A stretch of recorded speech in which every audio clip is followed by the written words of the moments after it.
Hello pala sa mga kababayan natin abroad. Diyan, isa na ako nandito sa abroad.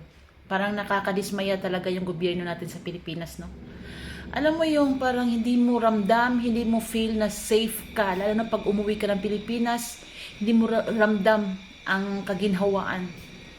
Mas mabuti pa talaga yun kay PRRD. Alam mo yung parang kampante kang umuwi, kampante ka na kahit saan ka pumunta, hindi ka natatakot. Alam, ang dami ng krimen ngayon sa Pilipinas. Kaliwat kanan yung patayan, yung hold-upan, yung kidnapan. At alam mo yung ganun, na parang lagi kang nag-aalala para sa mga anak mo. Lalo na ngayon na nag-aano ng mga droga, pakalat-kalat na yung droga. Hindi mo alam kung mga anak mo, mga kamag-anak mo, mga kaibigan mo, di mo alam kung safe ba sila doon sa Pilipinas. Alam mo yung mga OFW, hindi ka talaga ano ang tawag doon? Mapapanatag. Kasi yung gobyerno natin parang ang hina talaga. As in, ang hina talaga. Lalo na sa crime. Alam mo yung ganun? Lalo na yung gobyerno natin ngayon, ginigipit nila yung mga kalaban nila. Lalo na pag nakadikit kay PRRD. Ngayon naman, yung mayor daw ngayon sa Cebu na si Mike Rama, ganon, meron na naman daw i-ano sila na warrant of arrest. I don't know if totoo ba or ano ba yan, kasi nabasa ko yan sa ano kasi sa Facebook na ganon daw nangyari. So bakit ba ganon? Di kayo lumalaban ng patas. Patas kayong lumaban. Huwag kayong manggigipit sa mga kalaban nyo. Kung gusto nyong mahalin kayo ng mga tao, gawin nyo ang nakakabuti at ang mabuting gawain para sa mga Pilipino. Hindi mo na kailangan mamigay ka ng ayuda, left and right ayuda. Ban-aid solution lang yan eh. Alam mo ba yung ano ang gusto namin? Yung magbigay man kayo ng pera.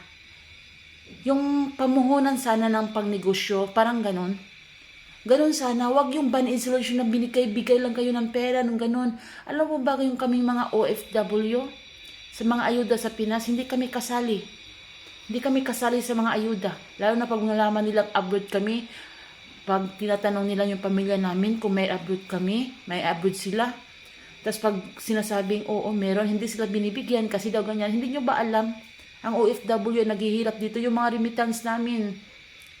Ang laki ng tulong ng mga OFW. Sa totoo lang. Kaya kayo dyan sa Pilipinas, mga gobyerno natin sa Pilipinas, lumaban kayo ng patas. Huwag yung kayong manggigipit ng tao. Kung gusto nyo mahalin kayo, kung gusto man na mahalin kayo ng mga Pilipino, gawin nyo ang nararapat at gawin nyo yung ang tama. Kasi parang nakakadismaya. Sa totoo lang, kaming mga OFW parang nakakagigil na hindi namin alam na bakit ganito ang gobyerno sa Pinas. Yan lang guys yung masasabi ko ngayon kasi parang ang sikip na ng dibdib na yung parang hindi ko lahat ma-express ngayon kasi parang ang bigat sa dibdib ko, as in promise.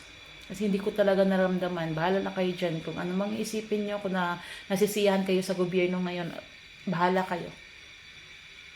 Manhid na siguro ang tao kung hindi nyo alam, hindi nyo nararamdaman ang panahon ngayon. Okay, yan lang guys. Thank you.